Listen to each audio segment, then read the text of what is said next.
All right, we're live. Yep. All right, hello everyone tuning into the stream. Today we're doing a little bit of a improv fireside chat. I know originally we promised to do a review on Bahubali, but unfortunately life happened. We weren't able to watch all the movie in time. I mean, I've watched it for the sixth time, but My bad. So that will probably, it's all Billy's fault. So that will be next week. We will be doing our thoughts on Bahubali.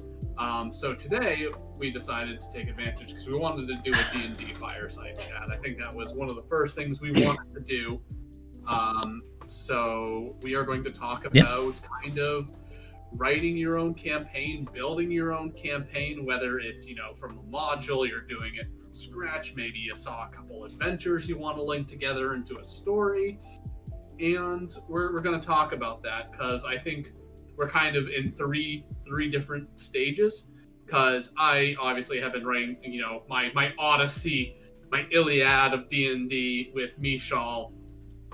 Billy is very much a module person. He really likes the canon lore kind of D&D, and Brett is kind of just dipping his toe into his campaign that he's writing, and hopefully he'll be running soon. So that's mostly what we're going to be talking about today. So, Brett, how's your campaign going? Slowly. I'm got a lot of ideas, trying to, run them all through the sifter and find which ones work well with everything else and all that. It's gone through a couple of heavy duty restructures since I started, so. Right. And Billy, have you really homebrewed at all? No, not really. I've dabbled in monster and spell and item creation, but that's about the extent of it. Not so much story wise, unless you count an improv one-off. Right, and I think, obviously improv is definitely one of the best skills you can have as a DM. So I guess I love it. I guess I'll talk about how I kind of structure, and I'm also going to talk about why certain campaigns also failed, and I think why this has gone so successful compared to the other ones. And you're talking about Michal? Yeah, I'm talking about Michal. That's the one we play on Friday nights for anyone watching. Yep, Friday nights, 8 o'clock. A lot of good times. And we're moving into really Act 2. So it's going to be kind of fast. Yeah. Well, it only took us like 15 sessions. But it doesn't feel like it. I know, right? Feels like we're on session like 5. So, I mean, for me personally, I'm a big daydreamer. I'm also a big reader, listener of audiobooks. Anyone who knows me, I'm a big fan of movies, big fan of comic books as well. So it's like I have so many different things, so many elements to choose from. And one thing I do is I like to think of, what ifs. And I think that's really what great authors do, is they kind of do, what if this happens? So particularly for Mishal, the original thought was, elves are immortal, right? Yep. What happened if they aren't the typical Tolkien-esque elves, and they didn't, go away to, Valinor. Thank you. I don't know why I choked on that. They exiled themselves. But what if they stayed and ruled? How would that affect everything? How would that affect the lesser races that literally, 10 generations of humans could go and they have the exact same ruler, exact same way of ruling and all that. Mm-hmm. So that was kind of, the opening spin for it, right? And I was reading a book series called The Stormlight Archives by Brandon Sanderson. If no one has had a chance to read it, it's some of the best modern fantasy being written right now. In fact, I think book 4 is coming out this month. Ooh, I just remember that. But it talks a lot about king assassination. There's a really cool opening scene in the first book about this dude just carving his way through guards And the king tried to take a gamble to outsmart him, but ultimately it failed. And that also was kind of the opening scene that was written for Mishal. And it's just kind of these things spin together. And I think the very important thing is to just, if you have a cool idea, write it down. It might not happen later. It might be forgotten in time, but write it down. Right. So I guess, Billy, let me ask you, when you pick up a module and you read it, do you always take it in face value, or do you kind of start imagining the world in your head? Oh, I definitely imagine it in my head. Absolutely. And kind of think about the major NPCs and kind of maybe what their day-to-day life is? I try to, a bit, yeah. It's the modules tend to be a lot to take in, so you got to prioritize a little bit and try and anticipate what the players might try to do. Sometimes, and in fact, most cases, they don't always care about the NPCs day to day. They just care about that interaction. So you build a little bit of their day and a little bit of their life, but try not to flesh it out too much unless they become like a popular character, you know? And if they do kind of get invested right away, that's where my improv comes in. I make it up as I go. Right, and I think, and we'll probably dig into this a bit later into the conversation while we're talking about, Brett building his campaign. There's two ways to basically run a D&D game, right? There's sandbox and there's real world. Now, typically, one isn't normally better than the other. To an extent, you should use elements of both, I think, in order to run a campaign. But the one module I've probably run the most of this edition was the Curse of Strahd. Well, I did Curse of Strahd and I did Tyranny of Dragons a lot. And Curse of Strahd is super sandbox. Like, there is no clear path to success in that campaign. So, to an extent, you have to really get to know the characters. You have to get to know Strahd very well. You have to, like, the first thing you have to do is literally be Strahd. You gotta really read what his motivations are, what's important to him. Spend a day in his fangs. Yeah, and kind of you go from there, and obviously there's the Taroka ratings that will determine who's more important. And yeah, but with that, it's just you gotta be ready for players to go wherever they want. Compared to something like Tyranny of Dragons, you kind of exactly know what's going to happen. There's very little player choice. There's some paths within chapters that they can take, but ultimately the beginning and the end has to be the same 100% of the time for that book to work. All roads lead to Ravenloft. Yeah. I mean, so Brett, I don't know, obviously, are you like actually comfortable about talking about your campaign? Are you worried that any of your players are going to be watching? Or, okay, if you're a player in Brett's campaign, leave. Mute us. No, don't leave. Keep us on, just mute us. Just stare at us. Yeah, just stare. I mean, I haven't shared really any details with anyone, I think outside of you two. But like I said, a lot of things changed. Like, the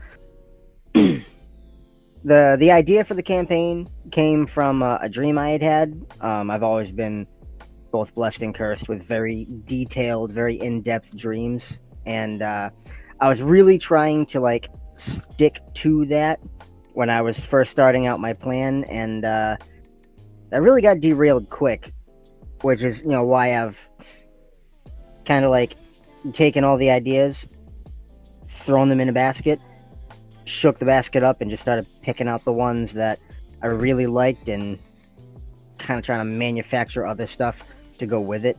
Like, I have my basic setting and, the people in power within the setting, and the the quest-giving NPC, for lack of a better way to put it. I have loose senses of who and what they are, but because I kind of sort of restarted, I'm still very early in the process, so there's really no details to give other than, don't be cocky, because that'll go bad. Right.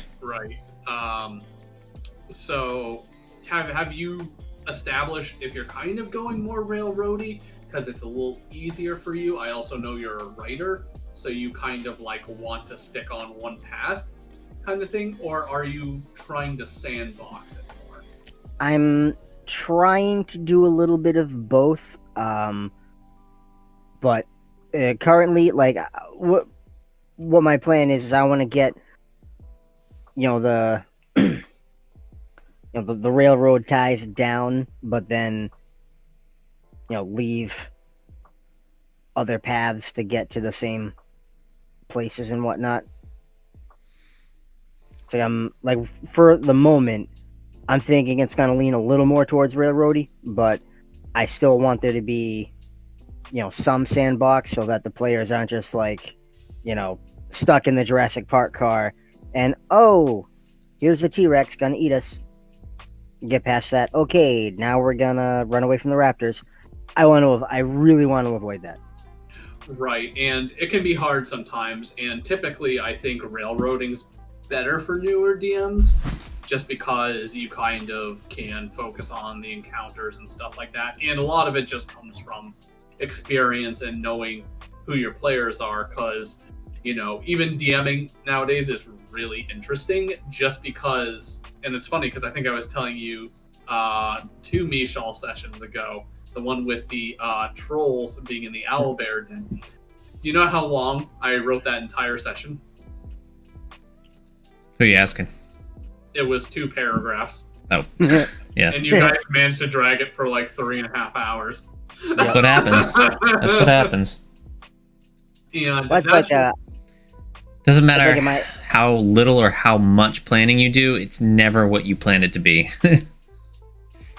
I mean, to an extent, I kind of have the groove now, and I think that comes with knowing the players.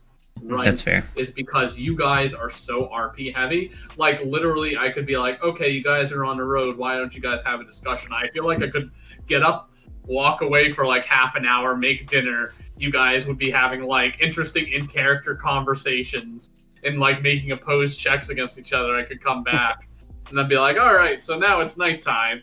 And I think that's just because like of how the group works. I think also when you're a new DM, especially if you're playing with friends who you don't know their play style, which I think is mostly what's happening, right? You're friends with them, but you don't know how they are as players. Right. I have 2 people that I've yet to play with at all. So, that will present a little bit of a challenge. And I'm honestly looking forward to that challenge because I'm currently looking at having 4 players, keeping it small and simple. But having 2 players that I've been playing with for years and, got, players I can rely on, whereas players that are just wild cards because I have 0 experience on the table with them. We got a hydrate. That. Yep, I already drank. I just noticed. But yeah, I think actually a piece of advice that maybe I haven't given before. Sure. Plan your first 2 or 3 sessions as normal. See what the party likes. Try and read the audience. They're like, okay, this party loves combat. Let's put in more combat. Or, they're really into the narrative. They like their party banter. They like their characters. Let me see if I can spice up the story element. Right. And I think that's also one thing I notice when I'm playing the module is that when I play the module, I tip, and I don't know, at least this is how it was for Waterdeep. I just wanted to be in combat nonstop. That was, the story and all was great, but I felt awesome. Maybe it was just that party composition, right? Because we were so damn powerful and, unkillable. Yep. That was the fun part. That was the most fun part to me, which is... I guess strange, but not strange. We'd come up against, some kind of situation, and we'd just be like, oh, look, it's a big, scary thing. And now it's dead. Yeah. Yeah, so... Okay. I guess... when Billy, you did Waterdeep Dragon Heist. We finished that before all this pandemic hootenanny happened, right? Yep. Luckily. I guess tell us how much of that book you changed. I guess also give your overview of Waterdeep. Would you say it was railroady? Would you say it was more narrative? So it was railroady a bit, but it had built into it options to make it flow in a more organic way. I didn't change so much as I added to it in areas that were needed. There's a lot of content in there that I didn't use at all, not for lack of interest, but just didn't come up. But then there's things that you guys did that wasn't in the book, so I had to fill in the blanks. Billy want me to post y'all are live in the stream pub. Yes, please, Jimbra. Jimbra. Thought I'd done that. I guess I forgot to. So, I mean, if you play it to the letter, sure, it's gonna be railroady. But you should never do that. I don't care how railroady the book is. Let your players steer it. Right, and actually, one thing that's interesting, and I think we should have a conversation about this now, because this is a time, if anything. We talk about what's easier and what's more difficult for certain people, right? Because I actually think doing modules is harder than homebrewing. And do you think homebrewing is a lot harder than modules? It depends. I mean, I'm not as... I don't have the attention span to make a homebrew and flesh it out so it feels alive.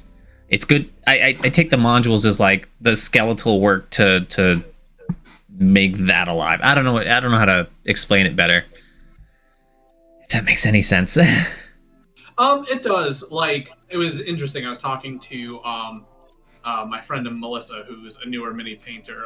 She's also very hardcore into D&D, like playing 4 or 5 days a week of D&D, either DMing or being a player. And she went through the Waterdeep Dragon Heist book, and she says the story's kind of crap in her opinion, but she's like, it is awesome skeleton work if you want to build a city. Like, if you want to build a campaign exclusively based in a city, that is the only reason she'd buy that book. That may have been part of the reason why they fleshed it out so much in that book, is to give people that, and then the campaign's like a bonus, you know? Right. And I think Wizards of the Coast has had very mixed success, in my opinion, with the modules. I definitely feel like homebrewing is probably more popular than ever. But actually, you know, I always say homebrewing has been more popular than modules. Maybe back in the day when D&D was part of TSR, like, there were a lot more modules because there wasn't as many like supplements to understand how the game ran and stuff like that.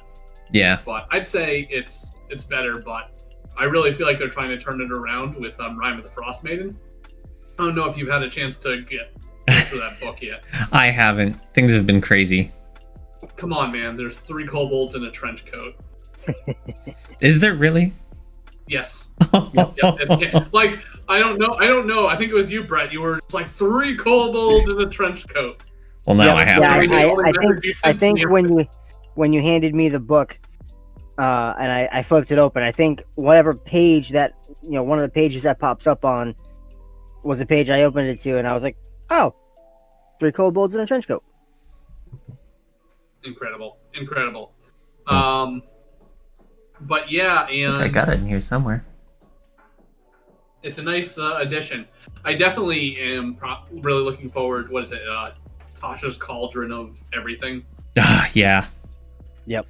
Yeah, that actually sounds like it has a lot of cool stuff. You actually said it's kind of the closest thing to 5.5 we'll get. I mean, it seems like it. Is it like an errata too? Like, are they updating like the rules and stuff like that? I mean, based on what I read, it had a lot of rule-based stuff in there. It basically had something for everyone, for the DM, for the players. Classes, spells, new magical properties like magical tattoos, like that's crazy. So it's at the very least, even if you wouldn't consider it a 5.5, it's the biggest update in quite a while. Right, because 5th edition's been out 5-6 years now. No, it has to be longer than that. I'm gonna look that up. Because for game editions, that's pretty long. An edition of Warhammer or Warhammer 40k is only 5 or 6 years. I'm pretty sure 3.5 was only 4 or 5 years. It's easier to update that stuff, though. Well, is it, though? I don't know. Because even within updated edition, you got all your painted figurines. You're like, these carry over. Right? Right. No, it's interesting. And I've had so many thoughts on, when are they going to do 6th edition? When are they going to do 5.5? Yeah. So 5th edition is about 6.5 years old.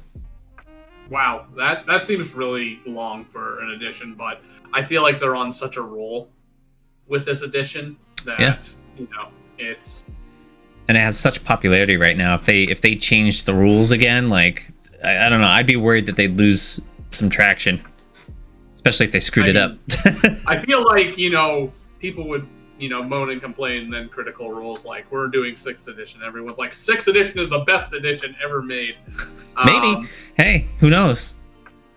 Right. But I mean, the rule set works, and I think the reason why it works so well is, and I actually use this as a complaint for the game, right, is that it's too basic sometimes. Like, the rules just feel very, like, plain and boring sometimes. Well, maybe that's what allowed the wider fan base. Right. Maybe it's more approachable. If you streamline a game, it's better, right? You know what I mean?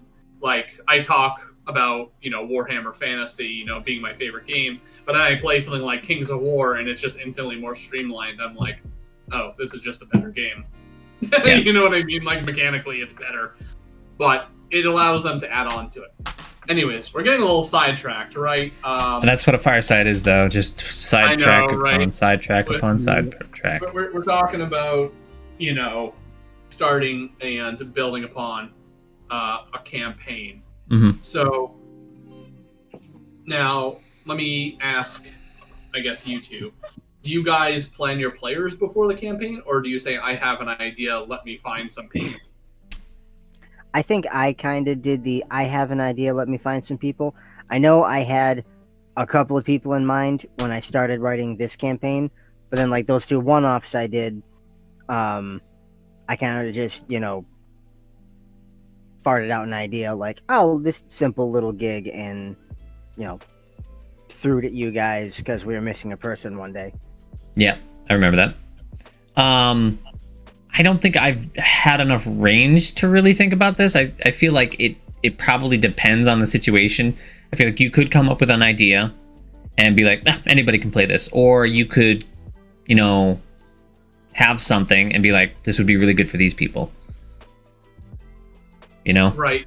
Yeah, I definitely have certain people. So, like, obviously the group I play with, like, those are my, like, super creative, super story-driven friends, right? Like, those are the people I'm like, I want to do, like, a really cool narrative campaign. I also have certain groups of people if I'm like, I want to do a more combat challenging game. Like, I really want to challenge them in strategy and statistics and stuff like that. Right. And then I have, my casual friends, like people who just want to show up, have a beer or 5, and have some adventure. Some adventure.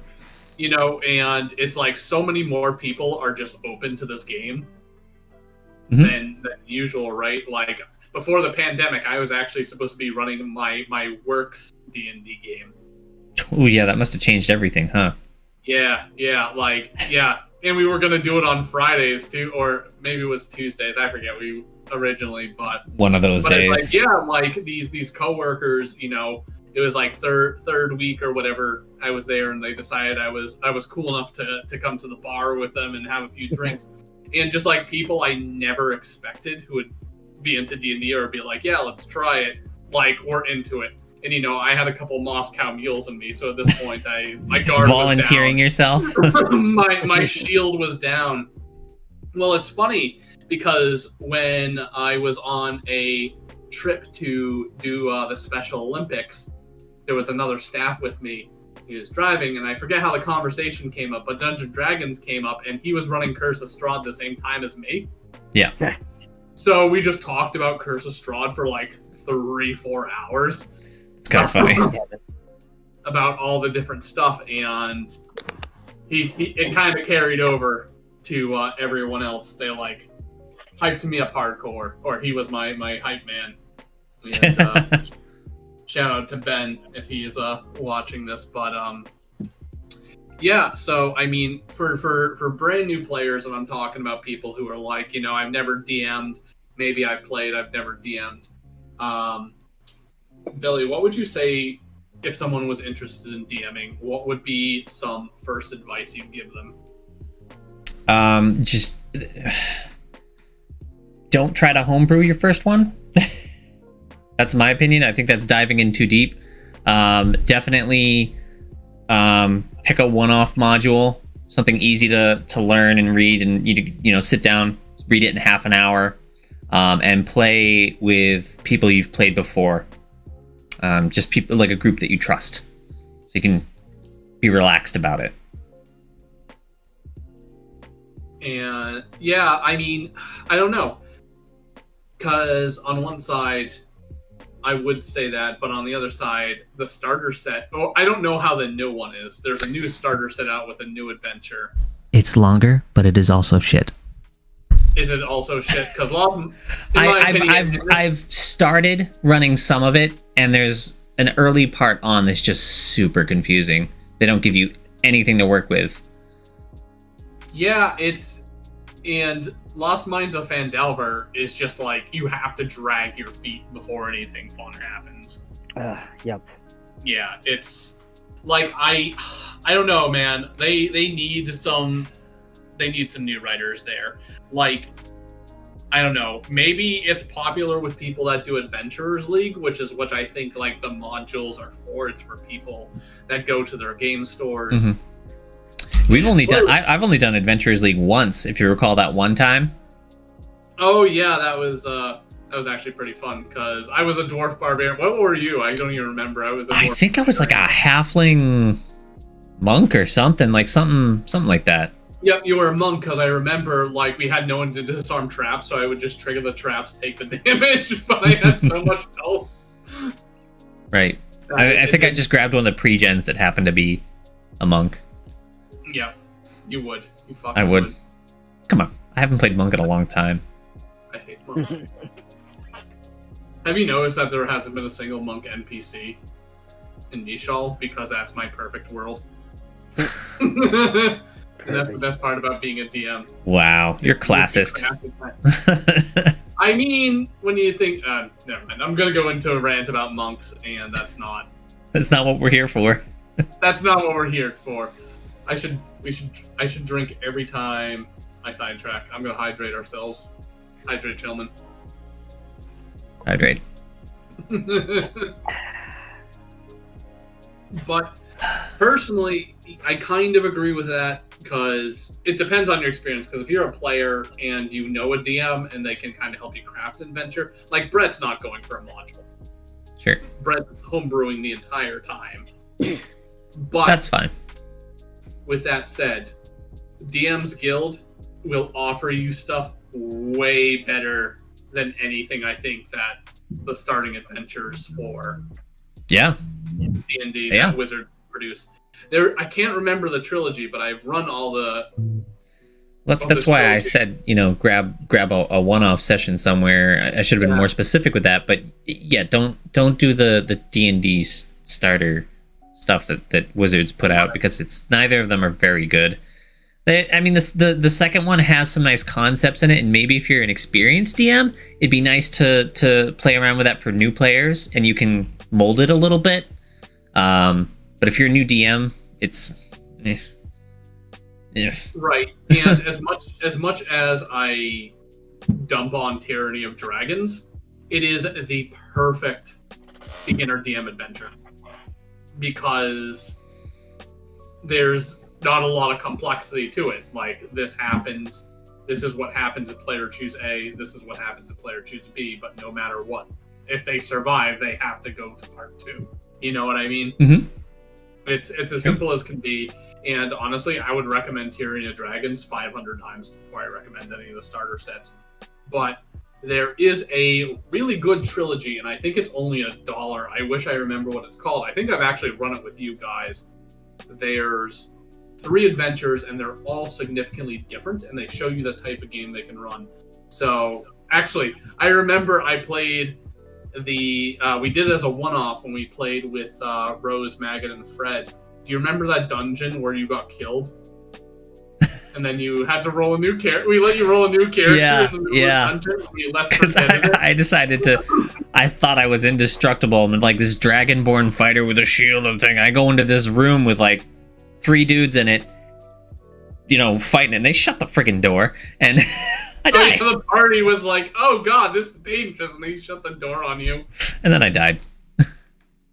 Yeah, but that was part of the trilogy. So part 1 teaches you how to establish a party to go to a dungeon, and it's a pretty straightforward dungeon. Nothing fancy, nothing that really delays and makes people paranoid. It's a good, simple dungeon. Part 2 is all about investigation. That's when you're going around town talking to NPCs, gathering clues, and then there's kind of a final event that happens after a certain amount of time. Mm-hmm. And based on what players are able to figure out, it can affect how hard or how easy the fight is, or how prepared they are. Yeah. And then part 3, which I think we ran that one too. I don't know if I ran this one with you, Brett. It was called the Saltmarsh Manor, where the dude had a flesh golem. I remember this one. So. Yeah, that was one of the adventures for that too, and there was literally a portal to hell or whatever, and that's actually an insta-death thing. You go in, that's it. I think I recall that. Like, ripped to shreds. Yeah, right. And he was like trying to protect his daughter who was cursed or whatever, but yeah, I really wish I remember the name of that, because that is just so perfect for newer DMs. Yep. So we're talking a lot about like those one-off modules, but not a lot about creating something. Right. Okay. So where would you suggest that someone start? I'm sitting down. I want to create an adventure. Maybe it's a story. Maybe it's just a one-off. Just something that's. Where do you start? All right. Well, Brett, you can go first. And so when I did my first one-off with you guys, I had a very super duper simple setup. My setting was, you have this, large area, was recently depopulated by a terrible plague, and there were rumors of the undead, rising from their graves, running around. The party shows up in this shitty little muddy town, and a merchant approaches them. "Oh, my daughter's missing. Help, please. I'll give you tons of gold." Okay. And the way I planned it was, because it was my first time DMing anything, it was literally like, you had the town, you had the road went in one direction, and, I came up with 2 separate encounters. The road literally split, went in a big circle, and came back to, both roads led right back to where, the climax of the whole thing would be. And, if they went left, they fought zombies. If they went right, they fought crazy people. And whether they went left or right determined if they were going to find the girl in time. And in the end, you guys chose wrong, and she was a zombie by the time we got there. But, yeah. It was my first whack. And it was my first whack at DMing anything at all. And I just came up with a super simple idea. A couple of super simple things to, I focused on simplicity while running with things that I enjoyed, like The Walking Dead. Right. So, like, if I were to make suggestions, start with a one-off, come up with something really simple, whether, if you want to run it in a city, out in the middle of the woods, whatever, keep it simple, come up with, 2, maybe 3 separate possible encounters. Know your beginning, middle, and end. My beginning was show up in the muddy town, guy asked for help. The middle was, okay, we're on our way to go carry out this quest, and oh shit, we run into trouble. And the end is, we find what we're looking for, and whatever state that's in.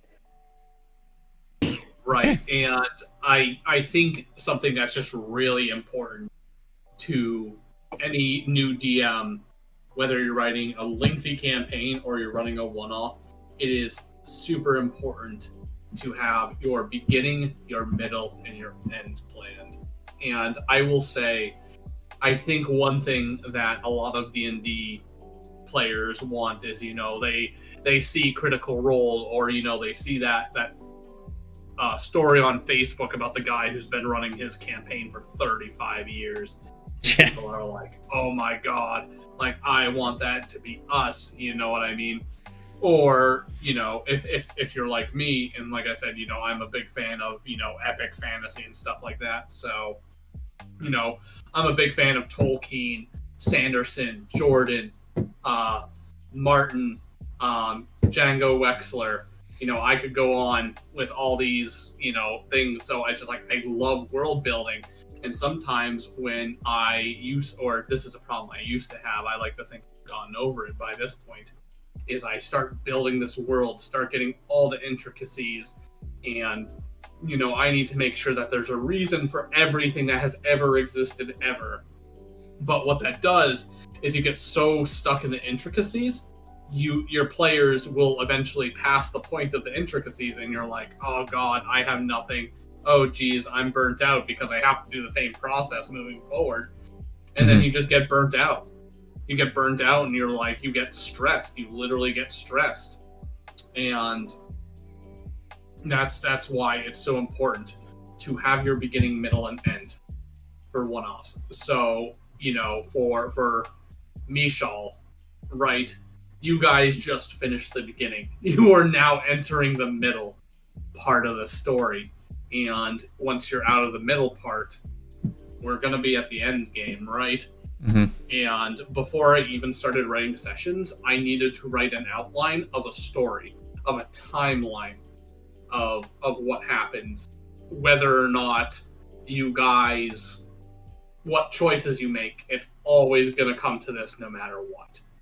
And I think it's one thing that this isn't D&D related, but the people who wrote the Warhammer Fantasy Roleplay 3rd edition with their one-offs were so good. And a lot of the lessons I learned from reading those modules were that there should always be a timeline. And, the thing happens at 9 o'clock. So the players can do things to alter it, but something will happen at 9 o'clock. So we've all played the session with the Zinch cult and the painting, right? And the Beastmen. Yeah. Right? So, no matter what happened, unless the players did something wild, their whole thing was to try to summon the demon from the painting. Makes sense. And even if, and let's just say they found out the cult, they just started, killing everyone, the cult would defend, right? Like, they try to eliminate them, they try to capture one of the players, but no matter what, they still have their plan. Yeah. And I think, because I kind of know a bit about your story with campaign, Brett, there is a timeline for something. Something is going to happen at X time no matter what. And, I think that is something to consider, is what is the timeline? What are these main NPCs doing? Like, how would this affect that, right? Yep. But no matter what, the end is your end. And yeah. I think even more important than the middle, always have an end. Always have an end goal no matter what. And if your players die, if they die, they die. If they die, they die. All right. Oh. Kayla, if you're listening. Right. What's that from? It's from Rocky. Rocky 4. Oh, okay.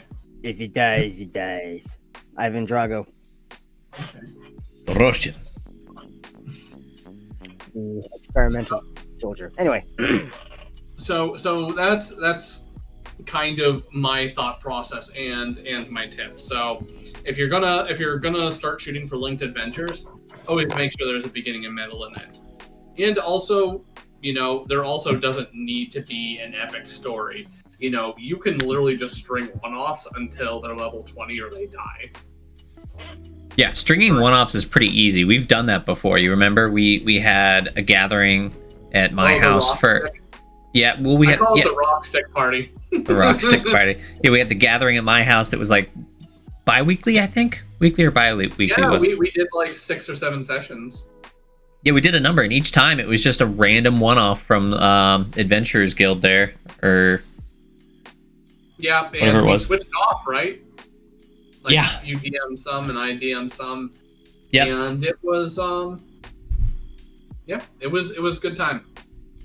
That's also entirely. Call of Cthulhu is COC, right? I'm guessing. I think so. Yeah. I don't know. Is it? Victorian, tell us. COC? Call of Cthulhu? It's also Corrosion of Conformity. Okay. Yes. Yeah. Okay, Call of Cthulhu. Call of Cthulhu, yeah. Nice. Yeah. So what else do we have? I think that was pretty quick. Yeah. Yeah, man. It's what's your thoughts? I got something actually. What's your thoughts on homebrewing spells and items and things like that? I've thought about that. One of my both my nephews, I'm supposed to be putting together like a little simple mini campaign kind of thing so that they can, get some D&D into their lives. But one of my nephews he's always coming up with his own homebrewed weapons and spells and equipment and all this stuff. And I've wanted to experiment with it, but I haven't yet. And Rob, I know something you sometimes do is you'll reward a player with a +1 weapon, where visually it's just a hammer, but it looks really cool. It has a lot of character to it, but statistically +1 to hit, +1 damage. It's right. A little bit of an extra something, but not game breaking, and not something that's gonna make you or the player have to do a whole bunch of extra math thinking or whatever. Yeah. I did experiment with a spell once, and Jim can attest to that. At the end of Waterdeep, we made a spell together. What spell was that? He used it once towards the very end. You probably didn't catch it, but it was called Feast or Famine. Where basically he summons like I forget the details. It's on a sheet in here somewhere, but I'm not going to find it right now.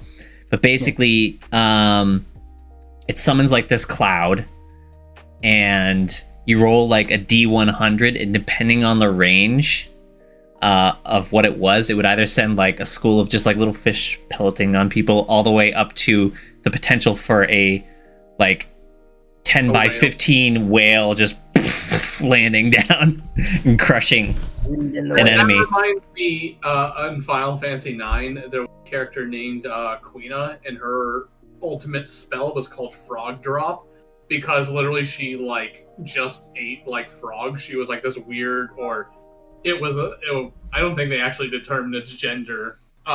It just dropped. You catch frogs in a swamp because that's like part of their culture and their delicacy, whatever race they're from. Sure. And based on how many frogs you capture in a swamp determined how much damage that did. So literally, if you just played a mini game and you captured frogs, like it was the most powerful spell in the game. All right, but yeah, I'm all for like doing items. Brett, as you said, I like to try to at least make items interesting. I know in Mishal, I've been kind of dollar bill. all make it rain. Of, magic items, but I try not to make them anything too powerful. I try to balance and distribute out. Balance is definitely very important, and that's probably a tough part too. Because I was constantly struggling with that with the spell that I was trying to make with Jim. He wanted like something ridiculous. I'm like, no, we got to dial that down. Right, like maybe make it a once in a lifetime spell. No, it was like a once daily but in order to get the really good result, it was just like very difficult, very low chance, you know? Right. So I scaled that D100 to be in certain ranges, and there was, you know, bigger ranges for the lesser end of the results. Right. Basically, Yeah, I mean, the whale was basically a crit, you know, like a one, I forget what it was, but it was like on the high end of the scale, and only like just like a little margin. yeah, I mean, personally for me, I'm all for giving out magic items. I wouldn't mind homebrewing certain things because obviously it's a very narrative heavy. So I certainly might homebrew something that would allow certain aspects of the story to go forward. You know, Hale's monocle obviously helped tremendously last session, right? Like, Yeah, for sure. That was really new, cool. Yeah, a whole new thing. Yeah, it's weird how, you know, these weird like filler sessions end up being the best one.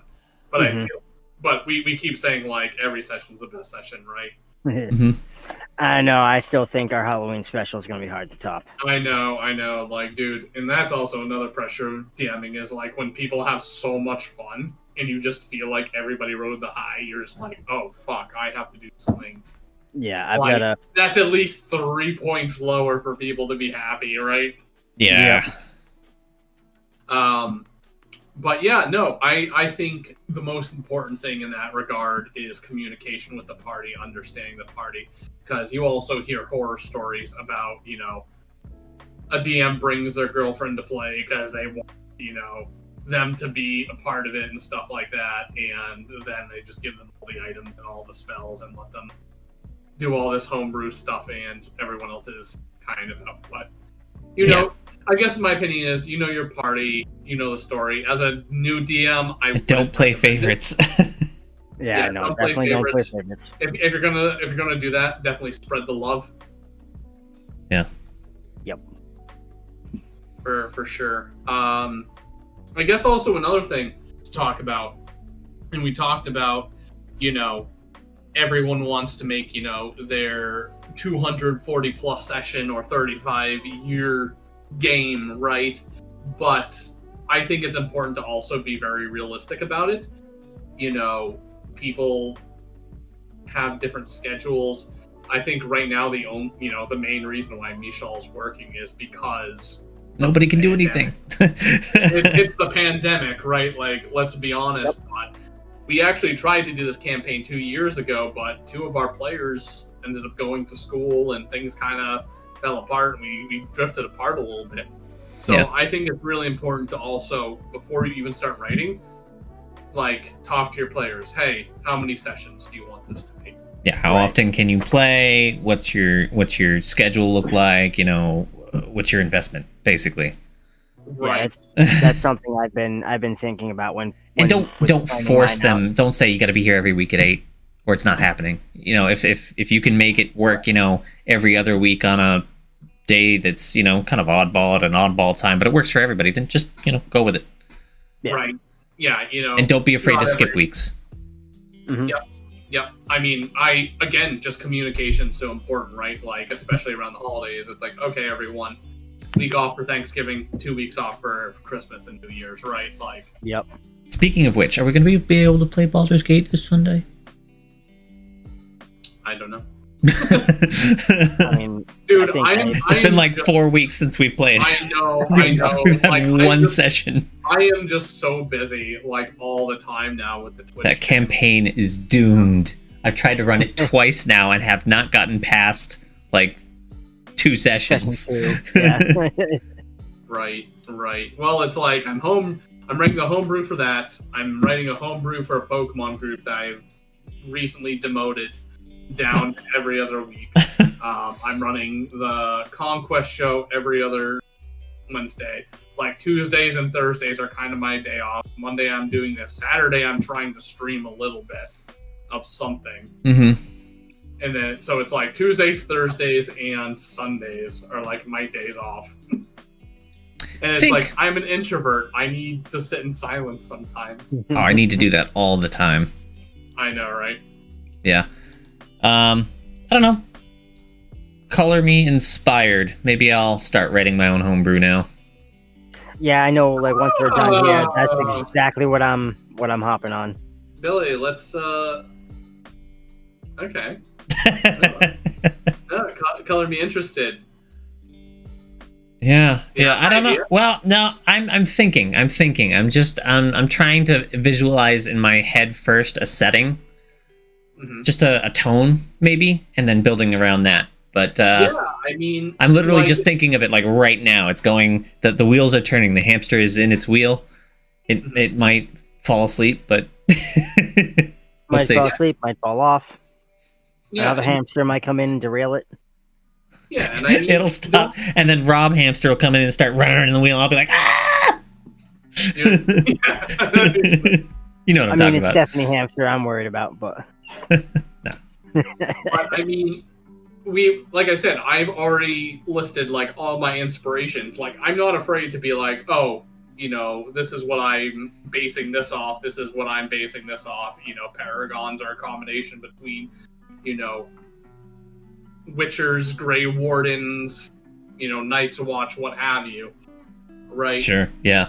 Like, there's no such thing as an original idea. There is not anymore. It would be no.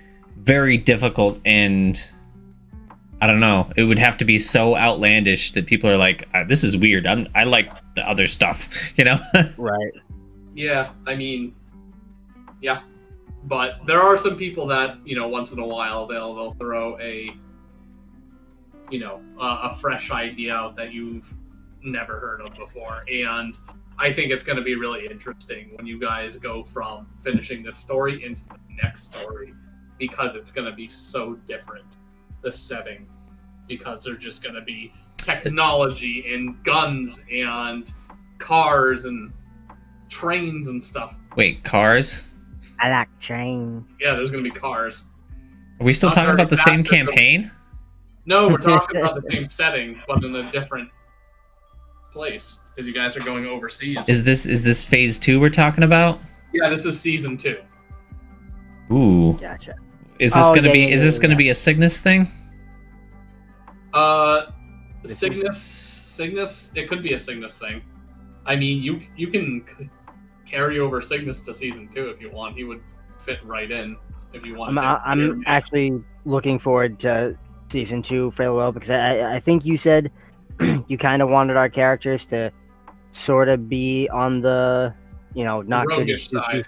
The roguish side. Yeah, I'm The selfish, the roguish side. Oh, Especially we're where I talking about just started that. playing Okay, all right. Mortal- especially where I just started playing Mortal Kombat again. Oh man, I have so much fodder for a roguish character. Oh, it's gorgeous. Yeah, it's you guys are going to be starting as part of a gang, and you guys got a job. You guys Oh, have to do a trade.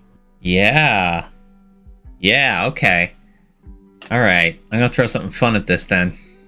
Yeah, so it's yeah. it's going to be totally different. Like, I already have this one combat that you guys essentially have to rob a train. And it's so exciting because it's like, yeah, you think of westerns with guns and horses, but it's like you guys have swords and magic. So let's see what kind of bullshit's gonna happen. Yeah, that's gonna be an interesting little mix. I think that could be a fun concept. Yeah, and that's the thing though, right? Is just you gotta get all those cool ideas you have, and I'm really kind of putting them where they should be. I mean, granted, I did have 2 years to really kind of fine-tune this campaign and the story, so it's like, even though I have my beginning, middle, end, it's like I still have my beginning, my middle, and end for the overall stories, because like by the time you guys get to the end of season 3, like your characters are all old people. Yeah. You guys are right, and that's the cool thing.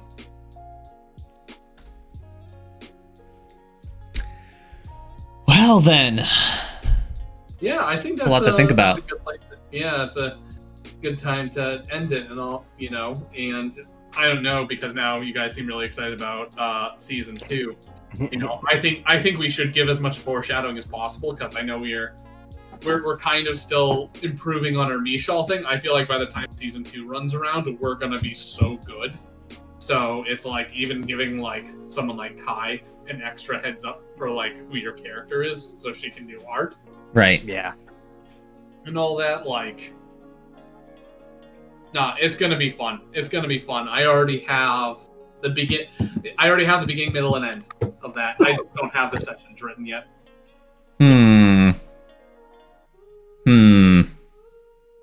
You've given me a lot to think about, sir. Yep. And also, choices you make in Season 2 are going to affect your character back in Mishal. Nice. So I'm gonna get somebody killed inadvertently. you can. Or do the killing. It could be Thoradin. Oh, please don't. Why are you saying please don't? You're the one who do it. That's true. Yeah, hey man, I needed that scroll. Yeah, you got that scroll, but killed everyone else. All right, well, kind of a short stream, but thanks everyone for stopping by. We've got another fireside chat. Actually, one coming specifically for Conquest on Wednesday. Do you want to drop any bombs on that, or?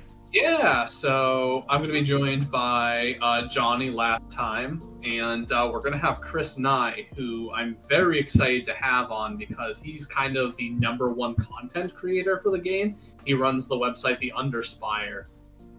So I'm really excited to kind of pick his brain and really, he's just the #1 like knowledge guy. He's the most inspired. He's writing all these unique rules for the game and stuff like that.